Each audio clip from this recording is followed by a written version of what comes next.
In the gleaming heart of the city, where ambition fuels every heartbeat and skyscrapers scrape the sky, a secret lies buried deep within Zenith Tech's pristine walls.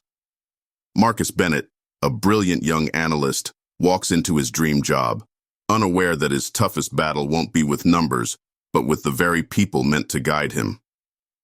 Betrayed and blindsided by a ruthless manager who underestimates him, Marcus finds himself at a crossroads until a revelation shakes the foundation of the corporate world.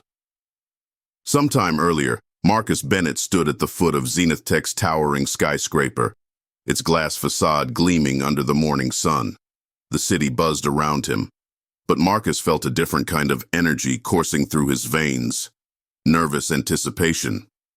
Today marked the beginning of a new chapter, a chance to carve out his place in the corporate world.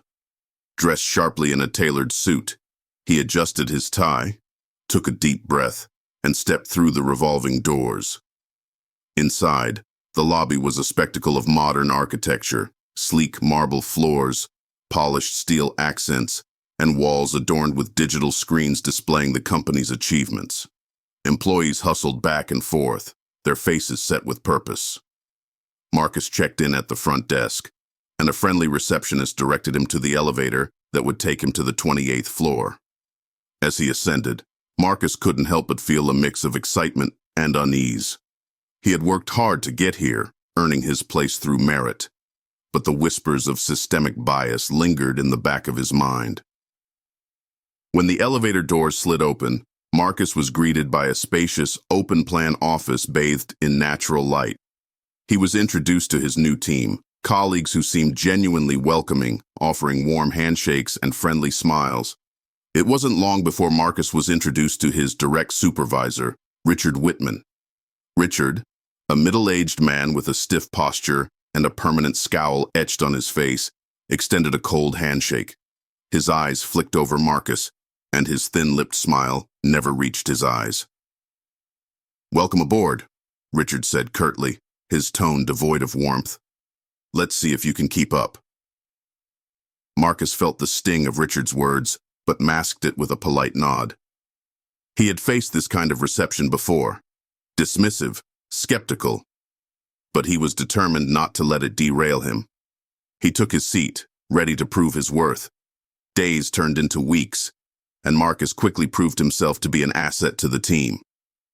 His reports were thorough, his insights sharp, and his ability to think outside the box impressed many of his peers.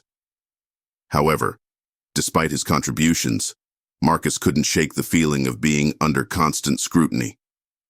Richard's behavior toward him became more pointed. In meetings, Richard would interrupt Marcus mid-sentence, dismissing his ideas before they were fully formed. Assignments that Marcus had excelled in were downplayed or credited to others. The atmosphere grew increasingly hostile, and Marcus could sense the simmering resentment in Richard's eyes. One afternoon, Marcus was tasked with preparing a critical analysis for a major client. He poured his heart into the project, staying late to ensure every detail was perfect. On the day of the presentation, Marcus was ready, confident in his work. But as he stood in the boardroom, ready to present, Richard abruptly took the lead. "I'll handle this," Richard said, snatching the report from Marcus's hands. "Let's not waste the client's time with unnecessary details." Marcus clenched his fists under the table, swallowing his frustration. The slight was blatant, yet he knew that any protest would only play into Richard's hands. The tension between them grew thicker, a battle of wills that Marcus was determined to endure. The tipping point came one fateful afternoon when Marcus was called into Richard's office. The atmosphere was icy, and Marcus could sense the looming confrontation. Richard sat behind his imposing desk, his expression a mask of feigned concern. "Marcus," Richard began, steepling his fingers, "we need to talk about your performance." Marcus's heart pounded. He had anticipated this moment, but it didn't make the words any easier to hear. "I've reviewed your work, and frankly, it's not up to the standard we expect here at Zenith Tech," Richard continued, his tone condescending. "I think it's best if we part ways." The words hit Marcus like a punch to the gut. He had poured everything into his role, and now he was being discarded without just cause. He fought to keep his composure, knowing that an emotional reaction would only validate Richard's prejudices. "Is there a specific issue with my performance?" Marcus asked, his voice steady but firm. Richard's eyes narrowed. "It's not up for discussion. Your last day will be Friday." Marcus stood, his heart heavy but his resolve unbroken. He left the office with his dignity intact, determined to seek justice. That evening, he called his father, James Bennett, revealing the ordeal he had faced. The conversation was brief, but filled with an unspoken understanding.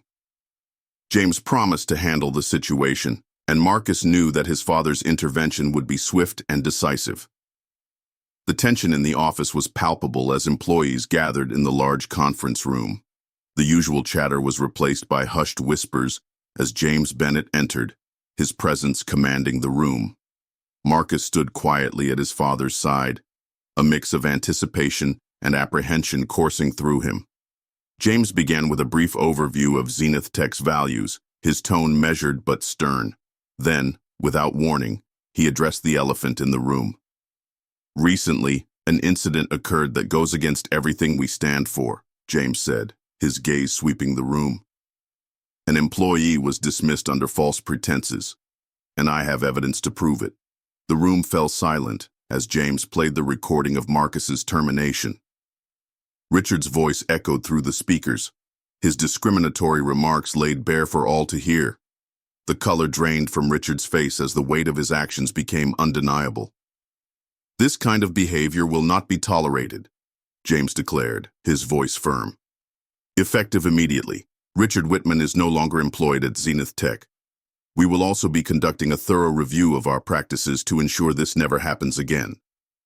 The room erupted in murmurs as Richard was escorted out, his downfall a stark reminder of the consequences of prejudice. Marcus felt a wave of relief and vindication, knowing that justice had been served. In the days following the confrontation, Zenith Tech began a transformation. James spearheaded a new initiative focused on diversity and inclusion, emphasizing genuine change over superficial gestures. Training sessions were implemented, and an anonymous reporting system was established to ensure accountability. Marcus, though initially hesitant, decided to stay at Zenith Tech. He saw an opportunity to be part of the change, to help shape a culture where everyone could thrive. His experiences had forged a deeper understanding of resilience and the importance of standing up for what's right. As he walked through the office, Marcus felt a renewed sense of purpose. The journey had been difficult, but it had also been a testament to the power of perseverance and integrity. With his father's support and a company committed to change, Marcus knew that the future held promise, not just for him, but for everyone at Zenith Tech.